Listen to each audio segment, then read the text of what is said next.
एक ओंकार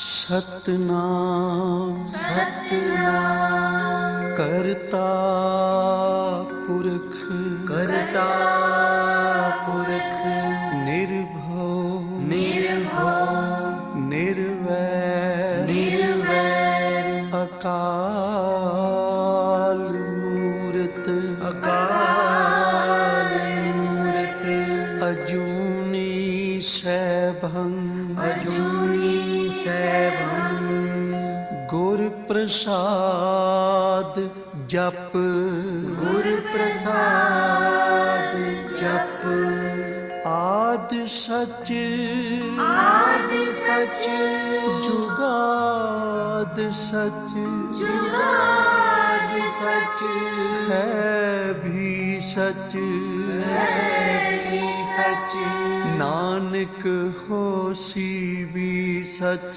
नानक होसी भी सच नानक होसी भी सच नानक होसी भी सच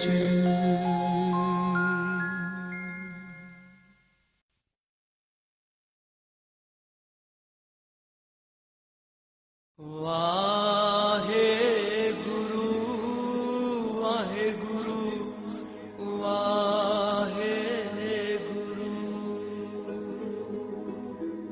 वाहे गुरु वाहे गुरु वाहे गुरु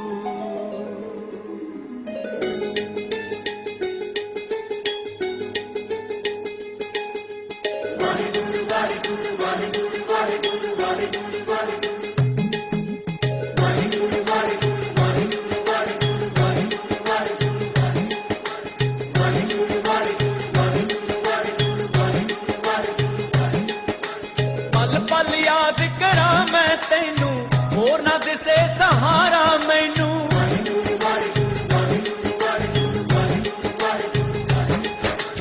पल पल याद करा मैं तेनू होर ना दिसे सहारा मैनू जग दी कोई संकट आवे दे के हथ बचाई तू मेरा राखा सबनी थाई तू मेरा राखा सबनी थाई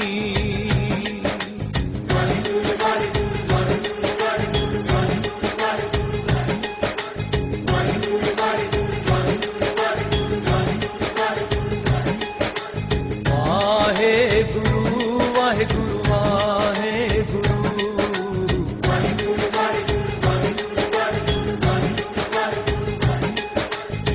नाम तेरे दा रंग है चढ़िया दाता तेरा पल्ला फड़िया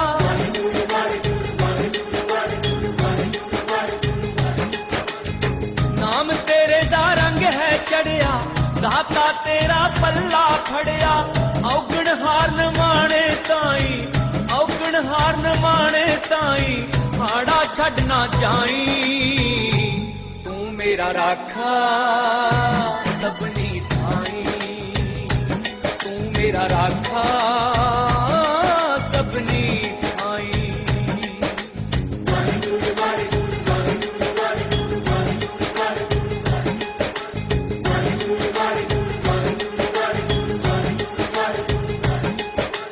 वाहे गुरु वाहे गुरु वाहे गुरु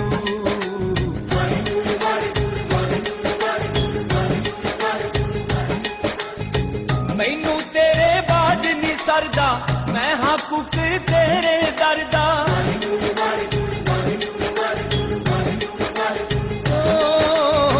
मैनू तेरे बाज नी सरदा मैं हाँ कुकर तेरे दरदा तेरा दर नी छड्डना पावे तेरा दर नी छड्डना पावे झमका मार पुजाई तू मेरा राखा सबनी थाई तू मेरा राखा सबनी थाई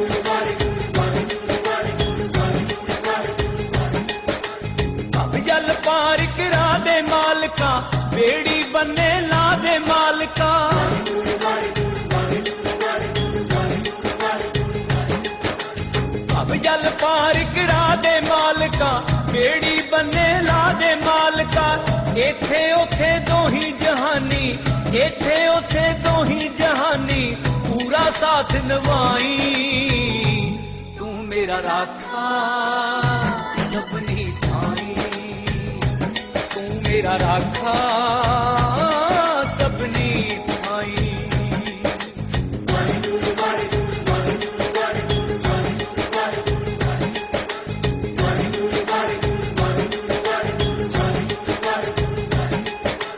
वाहे गुरु वाहे गुरु वाहे गुरु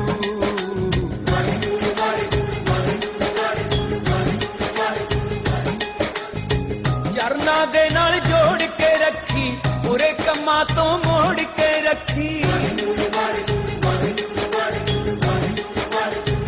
ओ चरना दे नाल जोड़ के रखी पूरे कम्मा तो मोड़ के रखी लाभ चितावली वाले उत्ते अपनी सारी संगत उत्ते नजर मेहर दी पाई तू मेरा राखा सबनी थाई तू मेरा राखा सबनी थाई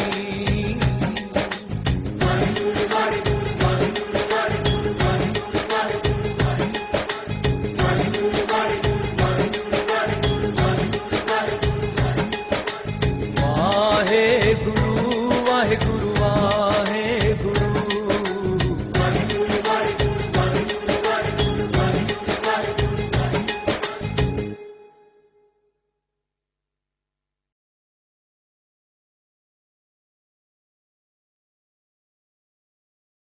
जय गुरु जी महाराज, जय गुरु जी संगत जी। आप सबका गुरु जी महाराज के दरबार में बहुत बहुत स्वागत है। शुक्राना गुरु जी महाराज, आज की इन शुभ घड़ियों को बख्शने का, दोबारा से अपने चरणों में बैठकर शिव महापुराण का अध्याय पढ़ने के लिए बहुत बहुत शुक्राना महाराज।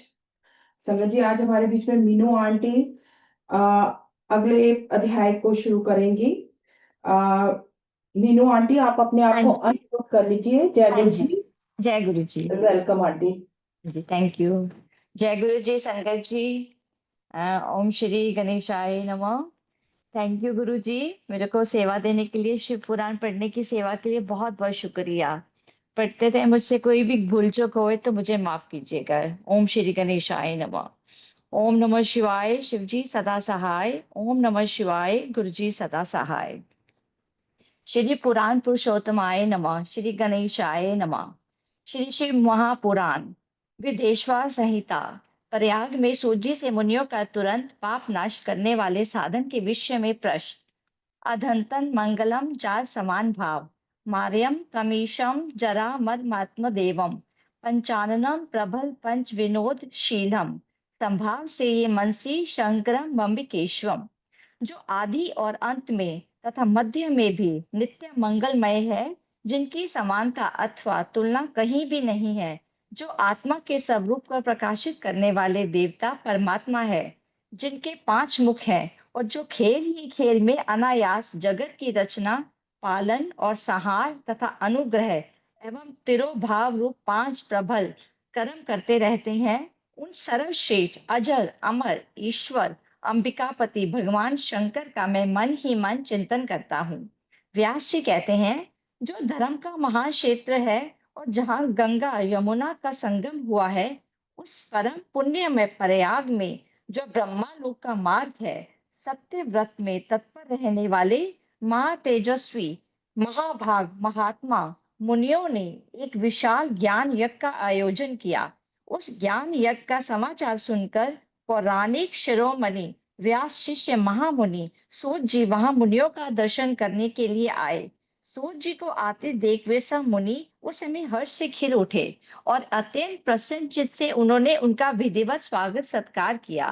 तत्पश्चात उन प्रसन्न महात्माओं ने उनकी विधिवत स्तुति करके विनय पूर्वक हाथ जोड़कर उनसे इस प्रकार कहा, सर्वज्ञ विद्वान रोमहर्षण जी, आपका भाग्य बड़ा भारी है। इसी से आपने व्यास जी के मुख से अपनी प्रसन्नता के लिए ही संपूर्ण पुराण विद्या प्राप्त की, इसलिए आप आश्चर्य स्वरूप कथाओं के भंडार हैं।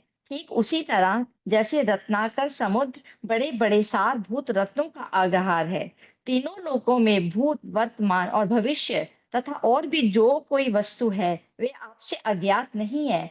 आप हमारे सौभाग्य से इस यज्ञ का दर्शन करने के लिए यहाँ पधार गए हैं और इसी व्याज से हमारा कुछ कल्याण करने वाले हैं, क्योंकि आपका आगमन निरर्थक नहीं हो सकता। हमने पहले भी आपसे शुभाशुभ तत्व का पूरा पूरा वर्णन सुना है, किंतु उससे तृप्ति नहीं होती। हमें उसे सुनने की बारंबार इच्छा होती है।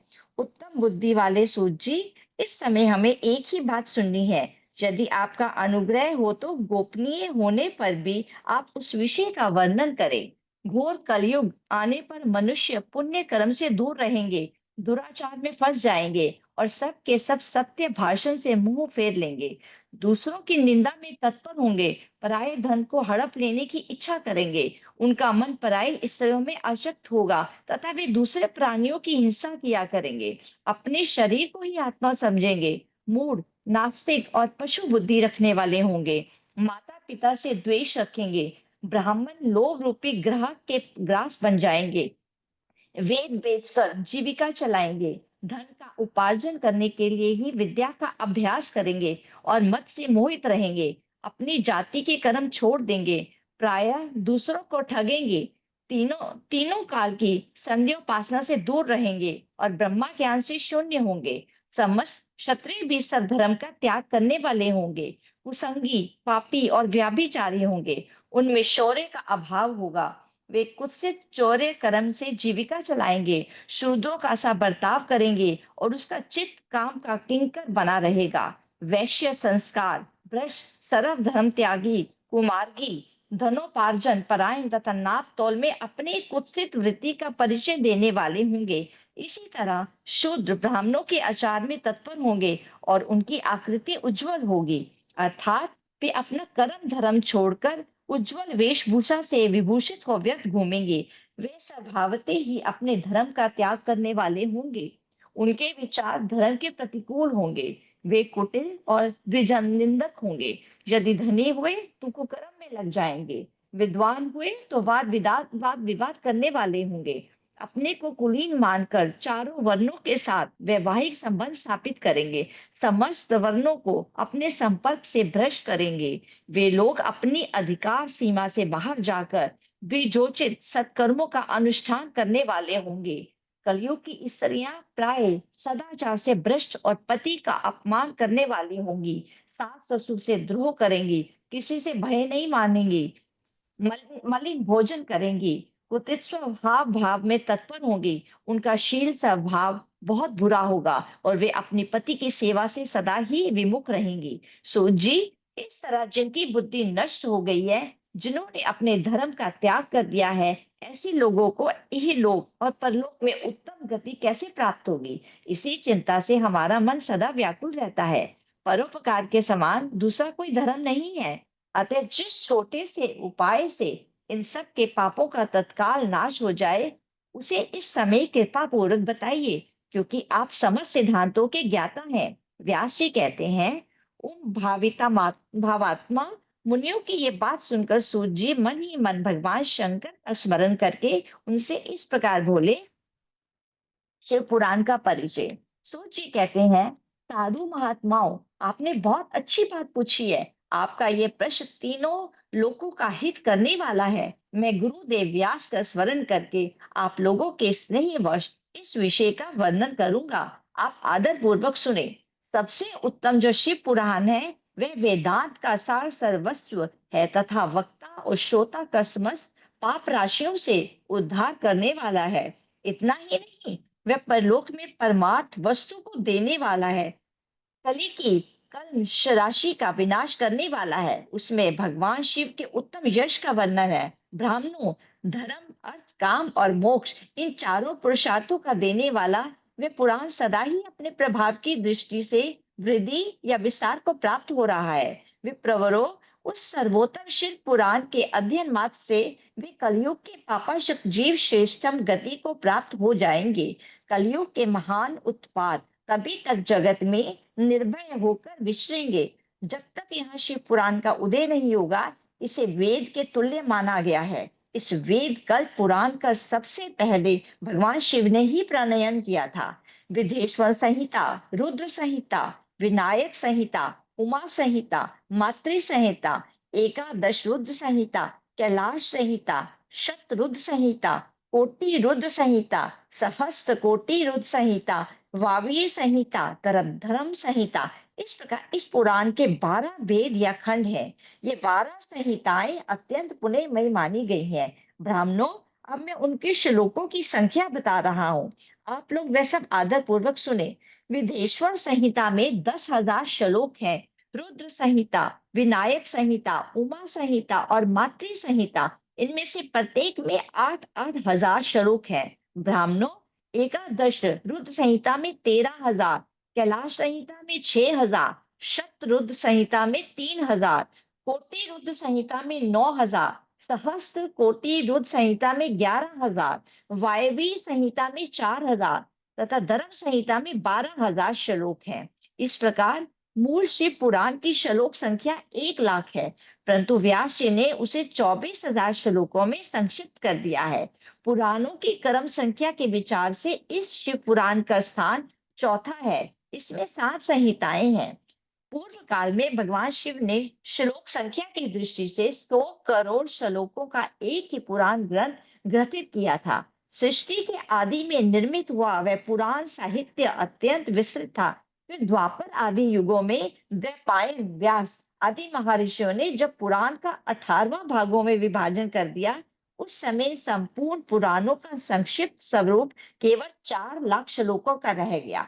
उस समय उन्होंने शिव पुराण का 24,000 श्लोकों में प्रतिपादन किया। यही इसके श्लोकों की संख्या है। ये वेद तुल्य पुराण 7 संहिताओं में बटा हुआ है। इसकी पहली संहिता का नाम विद्वेश्वर संहिता है। दूसरी रुद्र संहिता समझनी चाहिए। तीसरी का नाम शतरुद्र संहिता, चौथी का कोटि रुद्र संहिता, पांचवी का उमा संहिता, छठी का कैलाश संहिता और सातवीं का नाम वायवीय संहिता है। इस प्रकार ये 7 संहिताएं मानी गई है। इन 7 संहिताओं से युक्त दिव्य शिव पुराण वेद के तुल्य, प्रामाणिक तथा सबसे उत्कृष्ट गति प्रदान करने वाला है।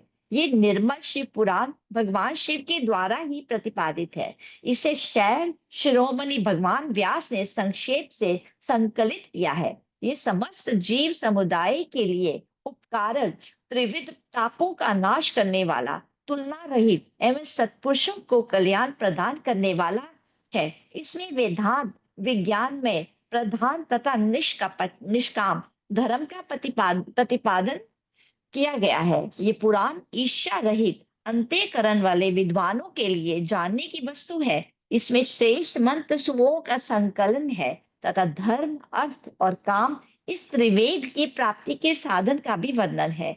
ये उत्तम शिव पुराण समस्त पुराणों में श्रेष्ठ है। वेद वेदांत में वेद रूप से विलसित परम वस्तु परमात्मा का इसमें गान किया गया है। जो बड़े आदर से इसे पढ़ता है, सुनता है, वह भगवान शिव का प्रिय होकर परम गति को प्राप्त कर लेता है। अध्याय 2 समाप्त। ओम नमः शिवाय। शिव जी सदा सहाय। ओम नमः शिवाय। गुरु जी सदा सहाय। साध्य साधन आदि का विचार तथा श्रवण, कीर्तन और मनन, इन 3 साधनों की श्रेष्ठता का प्रतिपादन।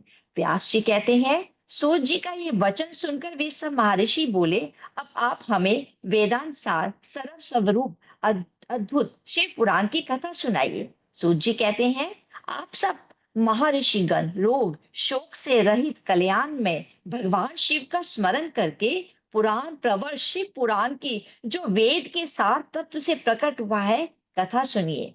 शिव पुराण में भक्ति, ज्ञान और वैराग्य इन तीनों का प्रीतिपूर्वक गान किया गया है और वेदांत वेद सद्वस्तु का विशेष रूप से वर्णन है। इस वर्तमान कल्प में जब सृष्टि कर्म आरंभ हुआ था, उन दिनों 6 कुलों के महर्षि परस्पर वाद विवाद करते हुए कहने लगे, अमुक वस्तु सबसे उत्कृष्ट है और अमुक नहीं है। उनके इस विवाद ने अत्यंत महान रूप धारण कर लिया। तब वे सब के सब अपनी शंका के समाधान के लिए सृष्टिकर्ता अविनाशी ब्रह्मा जी के पास गए और हाथ जोड़कर विनय भरी वाणी में बोले, प्रभु, संपूर्ण जगत को धारण पोषण करने वाले तथा समस्त कारणों के भी कारण है, हम ये जानना चाहते हैं कि संपूर्ण तत्वों से परे परापर पुराण पुरुष कौन है।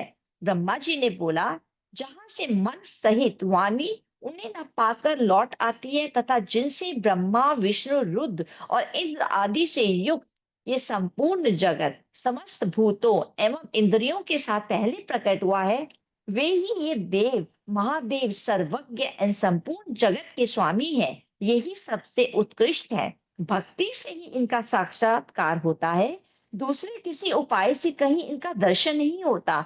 रुद्र हरि हर तथा अन्य देवेश्वर सदा उत्तम भक्ति भाव से उनका दर्शन करना चाहते हैं। भगवान शिव में भक्ति होने से मनुष्य संसार बंधन से मुक्त हो जाता है। देवता के कृपा प्रसाद से उनमें भक्ति होती है और भक्ति से देवता का कृपा प्रसाद प्राप्त होता है। ठीक उसी तरह जैसे यहाँ अंकुर से बीज, बीज से अंकुर पैदा होता है, इसलिए तुम सब ब्रह्मा ऋषि भगवान शंकर का कृपा प्रसाद प्राप्त करने के लिए भूतल पर जाकर वहां सहस्त्रों वर्षों तक चालू रहने वाले एक विशाल यज्ञ का आयोजन करो। इस इन यज्ञपति भगवान शिव की ही कृपा से वेदात्मक विद्या के सारभूत साध्य साधन का ज्ञान होता है। शिव पद की प्राप्ति ही साध्य है, उनकी सेवा ही साधन है तथा उनके प्रसाद से जो नित्य नैमित्तिक आदि फलों की ओर से निष्क्रिय होता है वही साधक है। वेदोदक कर्म का अनुष्ठान करके उसके महान फल को भगवान शिव के चरणों में समर्पित कर देना ही परमेश्वर पद की प्राप्ति है। वही चालुक्य आदि के क्रम से प्राप्त होने वाली मुक्ति है। उन पुरुषों की भक्ति के अनुसार उन सबको उत्कृष्ट फल की प्राप्ति होती है। उस भक्ति के साधन अनेक प्रकार के हैं जिनका साक्षात महाईश्वर ने ही प्रतिपादन किया है। उनमें से सारभूत साधन को संक्षिप्त करके मैं बता रहा हूँ। कान से भगवान के नाम गुण और लीलाओं का श्रवण, वाणी द्वारा उनका कीर्तन तथा मन के द्वारा उनका मनन, इन तीनों को महान साधन कहा गया है। तात्पर्य ये है कि महाईश्वर का श्रवण, कीर्तन और मनन करना चाहिए। ये श्रुति का वाक्य हम सबके लिए प्रमाणभूत है। इसी साधन से संपूर्ण मनोरथों की सिद्धि में लगे हुए आप लोग परम साध्य को प्राप्त हो।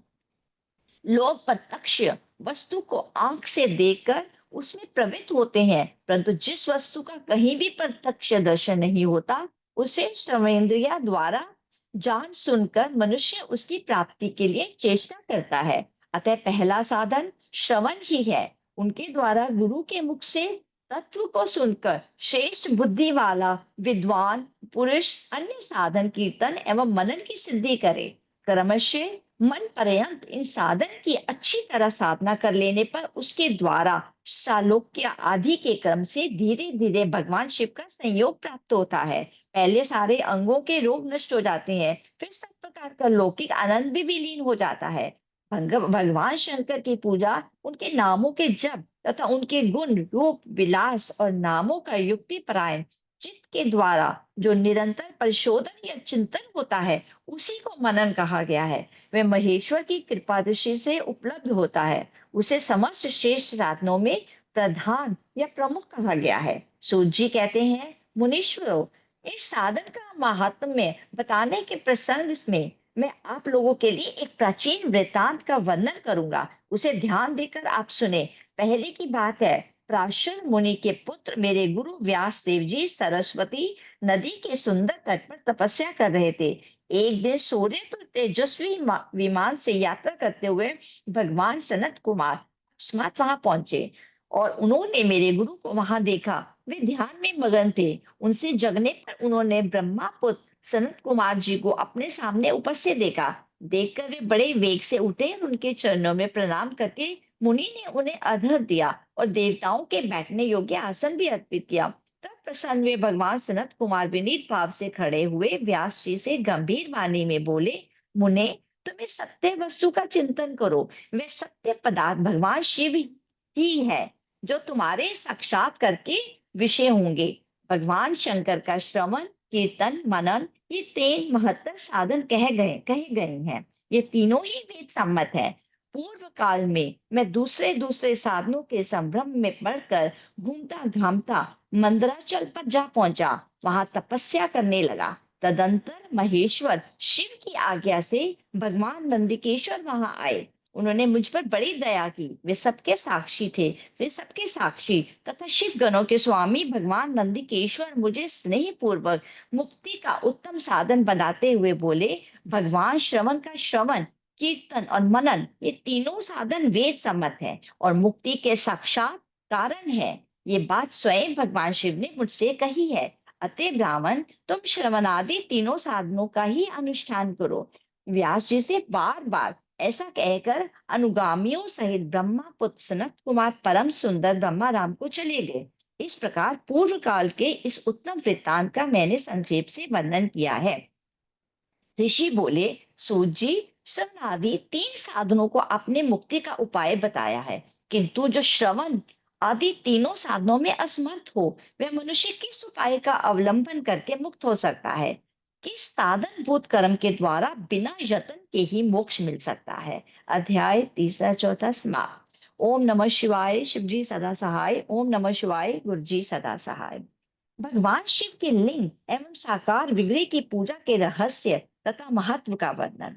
सूत जी कहते हैं, शौनक, जो श्रवण, कीर्तन और मनन इन तीनों साधनों के अनुष्ठान में समर्थ ना हो, वे भगवान शंकर के लिंग एवं मूर्ति की स्थापना करके नित्य उसकी पूजा करे तो संसार सागर से पार हो सकता है। वंचना अथवा छल ना करते हुए अपनी शक्ति के अनुसार धन राशि ले जाए और उसे शिवलिंग अथवा शिव मूर्ति की सेवा के लिए अर्पित कर दे। साथ ही निरंतर उस लिंग एवं मूर्ति की पूजा भी करे। उसके लिए भक्ति भाव से मंडप, गोपुर, तीर्थ, मठ एवं क्षेत्र की स्थापना करे तथा उत्सव रचाए। वस्त्र, गंध, पुष्प, दीप तथा पुआ और शाक आदि व्यंजनों से युक्त भांति भांति के भक्ष्य भोजन अन्न नैवेद्य के रूप में समर्पित करे। छत्र, ध्वजा, व्यंजन, चामर तथा अन्य अंगों सहित राजोपचार की भांति सब सामान भगवान शिव के लिंग एवं मूर्ति को चढ़ाए। प्रदक्षिणा, नमस्कार तथा यथाशक्ति जप करे। आवाहन से लेकर विसर्जन तक सारा कार्य प्रतिदिन भक्ति भाव से संपन्न करे। इस प्रकार शिवलिंग अथवा शिव मूर्ति में भगवान शंकर की पूजा करने वाला पुरुष श्रवण आदि साधनों का अनुष्ठान ना करे तो भी भगवान शिव की प्रसन्नता से सिद्धि प्राप्त कर लेता है। पहले के बहुत से महात्मा पुरुष लिंग तथा शिव मूर्ति की पूजा करने मात्र से भवबंधन से मुक्त हो चुके हैं। ऋषियों ने पूछा, मूर्ति में ही सर्वत्र देवताओं की पूजा होती है, लिंग में नहीं, परंतु भगवान शिव की पूजा सब जगह मूर्ति में और लिंग में भी क्यों की जाती है? सूत जी बोले, मुनीश्वरों, तुम्हारा ये प्रश्न तो बड़ा ही पवित्र और अत्यंत अद्भुत है। इस विषय में महादेव जी वक्ता हो सकते हैं। दूसरा कोई पुरुष कभी भी और कहीं भी इसका प्रतिपादन नहीं कर सकता। इस प्रश्न के समाधान के लिए भगवान शिव जी ने जो कुछ कहा है उसे मैंने गुरु जी के मुख से जिस प्रकार सुना है उसी तरह क्रम से वर्णन करूंगा। एकमात्र भगवान शिव ही ब्रह्मा रूप होने के कारण निष्कल निराकार कहे गए हैं। रूपवान होने के कारण उन्हें सकल भी कहा गया है। इसलिए वे सकल और निष्कल दोनों हैं। शिव के निष्कल निराकार होने के कारण ही उनकी पूजा का आधारभूत लिंग भी निराकार ही प्राप्त हुआ है, अर्थात शिवलिंग शिव के निराकार स्वरूप का प्रतीक है। इसी तरह शिव के सकल या साकार होने के कारण उनकी पूजा का आधारभूत विग्रह साकार प्राप्त होता है, अर्थात शिव का साकार विग्रह उनके साकार स्वरूप का प्रतीक होता है। सकल और अकल समस्त अंग आकार सहित साकार और अंग आकार से स्वर का रहित निकार रूप होने से भी वे ब्रह्मा शब्द से कहे जाने वाले परमात्मा है। यही कारण है कि सब लोग लिंग निराकार और मूर्ति साकार दोनों में ही सदा भगवान शिव की पूजा करते हैं। शिव से भिन्न जो दूसरे दूसरे देवता हैं वे साक्षात ब्रह्मा नहीं है, इसलिए कहीं भी उनके लिए निराकार लिंग नहीं उपलब्ध होता। पूर्व काल में बुद्धिमान ब्रह्मापुत्र सनत कुमार मुनि ने मंदराचल पर नंदिकेश्वर से इसी प्रकार का प्रश्न किया था। सनत कुमार बोले, भगवान शिव से भिन्न जो देवता है उन सबकी पूजा के लिए सर्वत्र प्राय वेद मूर्ति मात्र ही अधिक संख्या में देखा और सुना जाता है। केवल भगवान शिव की पूजा में लिंग और वेद दोनों का उपयोग देखने में आता है। अतः कल्याण में नंदिकेश्वर इस विषय में जो तत्व की बात हो उसे मुझे इस प्रकार बताइए जिससे अच्छी तरह समझ में आ जाए। नंदिकेश्वर ने कहा, निष्पाप ब्रह्मा कुमार, आपके इस प्रश्न का हम जैसे लोगों के द्वारा कोई उत्तर नहीं दिया जा सकता, क्योंकि ये गोपनीय विषय है और लिंग साक्षात ब्रह्मा का प्रतीक है। तथापि आप शिव भक्त हैं, इसलिए इस विषय में भगवान शिव ने जो कुछ बताया है उसे ही आपके समक्ष कहता हूँ। भगवान शिव ब्रह्मा स्वरूप और निष्कल निराकार है, इसीलिए उनकी पूजा में निष्कल लिंग का उपयोग होता है। संपूर्ण वेदों का यही मत है। सनत कुमार बोले, महाभाग योगेंद्र, आपने भगवान शिव तथा दूसरे देवताओं के पूजन में लिंग और वेद के प्रचार का जो रहस्य विभाग पूर्वक बताया है वे यथार्थ है। इसलिए लिंग और वेद की आदि उत्पत्ति का जो उत्तम वृत्तांत है उसी को मैं इस समय सुनना चाहता हूँ। लिंग के प्राकट्य का रहस्य सूचित करने वाला प्रसंग मुझे सुनाइए। इसके उत्तर में नंदकेश्वर ने भगवान महादेव के निष्कल स्वरूप लिंग के आविर्भाव का प्रसंग सुनाना आरंभ किया। उन्होंने ब्रह्मा तथा विष्णु के विवाद, देवताओं की व्याकुलता एवं चिंता, देवताओं का दिव्य कैलाश शिखर पर गमन, उनके द्वारा चंद्रशेखर महादेव का स्तवन, देवताओं से प्रेरित हुए महादेव जी का ब्रह्मा और विष्णु के विवाह स्थल में आगमन तथा दोनों के बीच में निष्कर आदि अंत रहित भीषण अग्नि स्तंभ के रूप में उनका आविर्भाव आदि प्रसंगों की कथा कही। तदंतर श्री ब्रह्मा और विष्णु दोनों के द्वारा उस ज्योतिर्मय स्तंभ की ऊंचाई और गहराई का था लेने की चेष्टा एवं केतकी पुष्प के शाप वरदान आदि के प्रसंग भी सुनाए। अध्याय 5 से 8 समाप्त। ओम नमः शिवाय। शिवजी सदा सहाय। ओम नमः शिवाय। गुरुजी सदा सहाय। महेश्वर का ब्रह्मा और विष्णु को अपने निष्कल और सकल स्वरूप का परिचय देते हुए लिंग पूजन का महत्व बताना। नंदिकेश्वर कहते हैं, तदंतर वे दोनों ब्रह्मा और विष्णु भगवान शंकर को प्रणाम करके दोनों हाथ जोड़कर उनके दाएं बाएं भाग में चुपचाप खड़े हो गए। फिर उन्होंने वहां साक्षात प्रकट पूजनीय महादेव जी का श्रेष्ठ आसन पर स्थापित करके पवित्र पुरुष वस्तुओं द्वारा उनका पूजन किया। दीर्घ काल तक अविकृत भाव से सुस्थिर रहने वाली वस्तुओं को पुरुष वस्तु कहते हैं और अल्प काल तक ही टिकने वाली क्षण भंगुर वस्तुएं प्राकृत वस्तु कहलाती है। इस तरह वस्तु के ये दो भेद जानने चाहिए। किन पुरुष वस्तुओं से उन्होंने भगवान शिव का पूजन किया ये बताया जाता है। हार, नूपुर, केयूर, किरीट, मणिमय कुंडल, योगोपवीत, उत्तरीय वस्त्र, पुष्पमाला, रेशमी वस्त्र, हार, मुद्रिका, पुष्प, तांबूल, कपूर, चंदन एवं अगुरु का अनुलेप, धूप, दीप, श्वेत छत, व्यंजन, ध्वजा, चवर तथा अन्य दिव्य उपहारों द्वारा जिनका वैभव वाणी और मन की पहुंच से परे था, जो केवल पशुपति परमात्मा के ही योग्य थे, जिन्हें पशु बद्ध जीव कदापि नहीं पा सकते थे, उन दोनों को अपने स्वामी महेश्वर का पूजन किया। सबसे पहले वहां ब्रह्मा और विष्णु ने भगवान शंकर की पूजा की। इससे प्रसन्न हो भक्ति पूर्वक भगवान शिव ने वहां नम्र भाव से खड़े हुए उन दोनों देवताओं से मुस्कुरा कर कहा। महेश्वर बोले, पुत्रों, आज का दिन एक महान दिन है। इसमें तुम्हारे द्वारा जो आज मेरी पूजा हुई है इससे मैं तुम लोगों को बहुत प्रसन्न हूँ। इसी कारण ये दिन परम पवित्र और महान से महान होगा। आज की ये तिथि शिवरात्रि के नाम से विख्यात होकर मेरे लिए परम प्रिय होगी। इसके समय से जो मेरे लिंग निष्कल अंग आकृति से रहित निराकार स्वरूप के प्रतीक वेद सकल साकार रूप के प्रतीक विग्रह की पूजा करेगा, वह पुरुष जगत की सृष्टि और पालन आदि कार्य भी कर सकता है। जो शिवरात्रि को दिन रात निराहार एवं जितेंद्र रहकर अपनी शक्ति के अनुसार निश्चल भाव से मेरी यथोचित पूजा करेगा, उसको मिलने वाले फल का वर्णन सुनो। 1 वर्ष तक निरंतर मेरी पूजा करने पर जो फल मिलता है वह सारा फल केवल शिवरात्रि को मेरी पूजा करने से मनुष्य तत्काल प्राप्त कर लेता है। जैसे पूर्ण चंद्रमा का उदय समुद्र की वृद्धि का अवसर है, उसी प्रकार ये शिवरात्रि तिथि मेरे धर्म की वृद्धि का समय है। इस तिथि में मेरी स्थापना आदि का मंगल में उत्सव होना चाहिए। पहले मैं जब ज्योतिर्मय स्तंभ रूप से प्रकट हुआ था वह समय मार्च में आर्द्रा नक्षत्र से युक्त पूर्णमासी या प्रतिपदा है। जो पुरुष मार्ग शेष मार्च में आर्द्रा नक्षत्र होने पर पार्वती सहित मेरा दर्शन करता है अथवा मेरी मूर्ति या लिंग की ही झांकी करता है, वे मेरे लिए कार्तिकेय से भी अधिक प्रिय है। उस शुभ दिन को मेरे दर्शन मात्र से पूरा फल प्राप्त होता है। यदि दर्शन के साथ मेरा पूजन भी किया जाए तो इतना अधिक फल प्राप्त होता है कि उसका वाणी द्वारा वर्णन नहीं हो सकता। वहां पर मैं लिंग रूप से प्रकट होकर बहुत बड़ा हो गया था, अतः उस लिंग के कारण ये भूतल लिंग स्थान के नाम से प्रसिद्ध हुआ। जगत के लोग इसका दर्शन और पूजन कर सके, इसलिए ये अनादि और अनंत ज्योति स्तंभ अथवा ज्योतिर्मय लिंग अत्यंत छोटा हो जाएगा। ये लिंग सब प्रकार के भोग सुलभ कराने वाला तथा भोग और मोक्ष का एकमात्र साधन है। इसका दर्शन, स्पर्श और ध्यान किया जाए तो ये प्राणियों को जन्म और मृत्यु के कष्ट से छुड़ाने वाला है।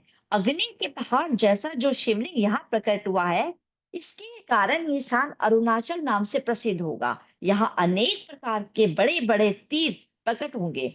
इस स्थान में निवास करने या मरने से जीवों का मोक्ष तक हो जाएगा। मेरे दो रूप हैं, सकल और निष्कल। दूसरे किसी के ऐसे रूप नहीं है। पहले मैं स्तंभ रूप से प्रकट हुआ, फिर अपने साक्षात रूप से। ब्रह्मा भाव मेरा निष्कल रूप है और महेश्वर भाव सकल रूप, ये दोनों मेरे ही सिद्ध रूप हैं।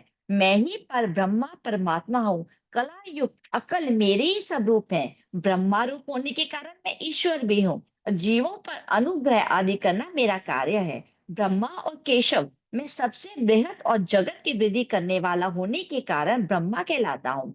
सर्वत्र समरूप से स्थित और व्यापक होने से ही मैं सबका आत्मा हूँ। सर्व से लेकर अनुग्रह तक आत्मा या ईश्वर से भिन्न जो जगत संबंधी 5 कृत्य हैं, वे सदा मेरे ही हैं। मेरे अतिरिक्त दूसरे किसी के नहीं है, क्योंकि मैं ही सत्ता ईश्वर हूँ। पहले मेरी ब्रह्मा रूप पताका बोध कराने के लिए निष्कल लिंग प्रकट हुआ था।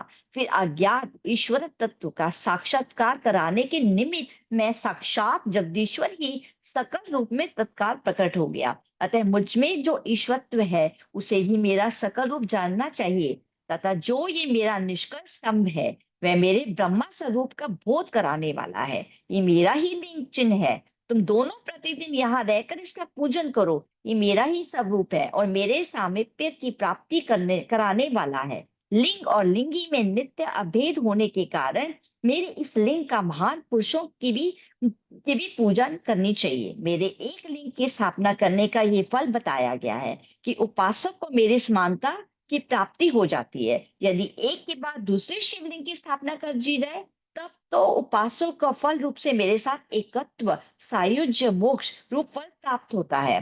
अब प्रधानतया शिवलिंग की स्थापना करनी चाहिए। मूर्ति की स्थापना उसकी अपेक्षा गौण कर्म है।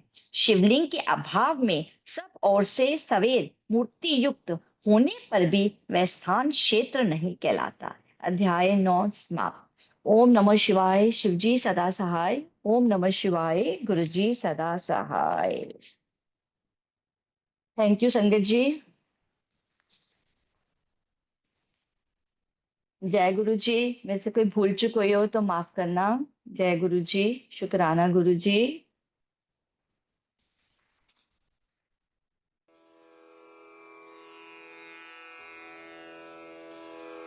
जय गुरु जी की।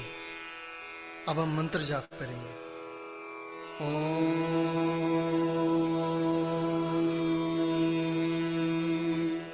नमः शिवाय। शिवजी सदा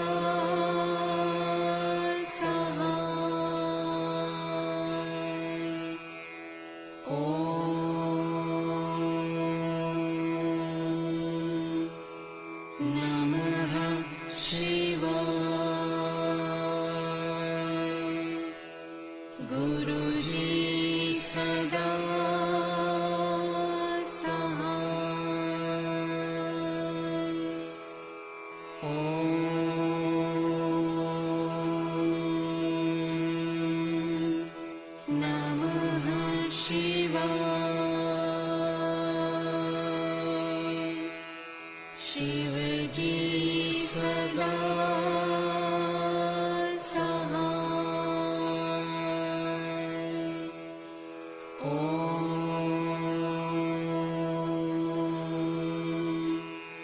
नमः शिवाय गुरुजी सदा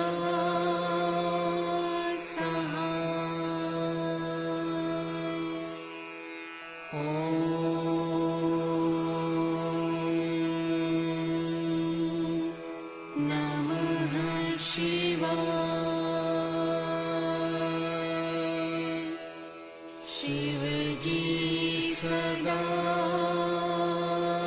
सहाय।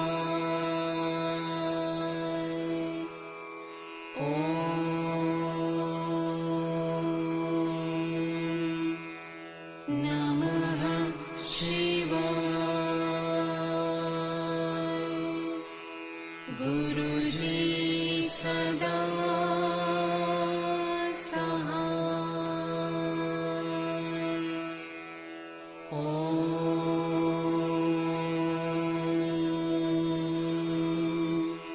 नमः शिवाय शिवजी सदा सहाय।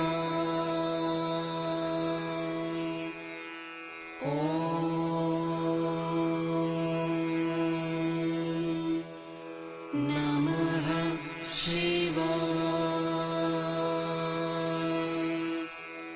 गुरुजी सदा सहाय।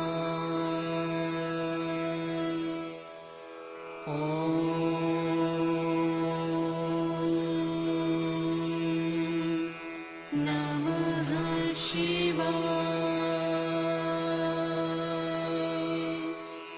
शिवजी सदा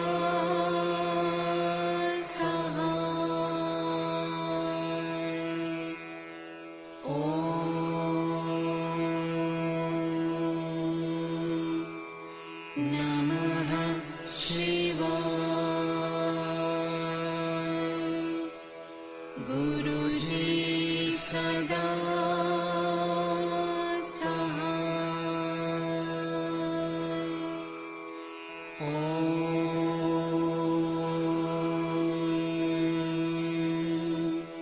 नमः शिवाय शिवजी सदा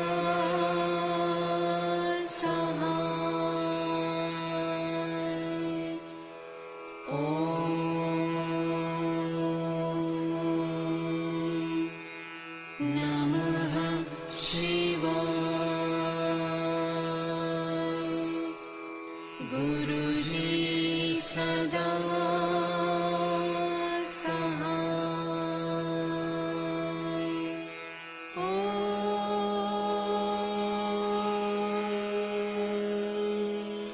नमः शिवाय शिवजी सदा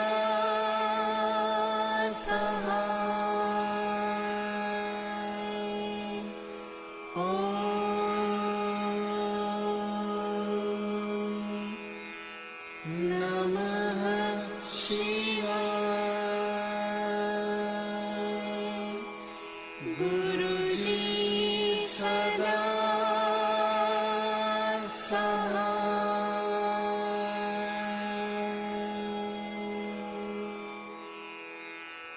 जय गुरु जी की।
शिव ब्रह्मा विष्णु सदा शिव अर्धांगी धारा ओम जय शिव ओंकारा ओम जय शिव ओंकारा प्रभु हरि शिव ओंकारा ब्रह्मा विष्णु सदा शिव ब्रह्मा विष्णु सदा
शुक्राना गुरु जी, बहुत बहुत शुक्राना। संगत जी, आई हुई सारी संगत का बहुत बहुत शुक्राना। गुरु जी सबके ऊपर बहुत मेहर करें। थर्सडे को संगत जी दोबारा से जुड़ेंगे गुरु जी के दरबार में, और अगली संगत जो भी गुरु जी जिनको आज्ञा देंगे वो संगत अगला पाठ जो है वो वहां से शुरू करेंगे। आप सबका भी बहुत बहुत शुक्राना है। आप सब अपने आप को म्यूट करके गुरु जी से आज्ञा ले लीजिए संगत जी। And Thursday same time we will meet again. जय गुरु जी, शुक्राना जय गुरु गुरु जी, जी, शुक्राना। शुक्राना गुरु शुक्राना। जी, शुक्राना गुरु जय जी। गुरु जी, शुक्राना गुरु शुक्राना। जय गुरु जी, शुक्राना गुरु जी। शुक्राना गुरु जी। जय गुरु जी संगत जी, शुक्राना। जय गुरु जी। शुक्राना।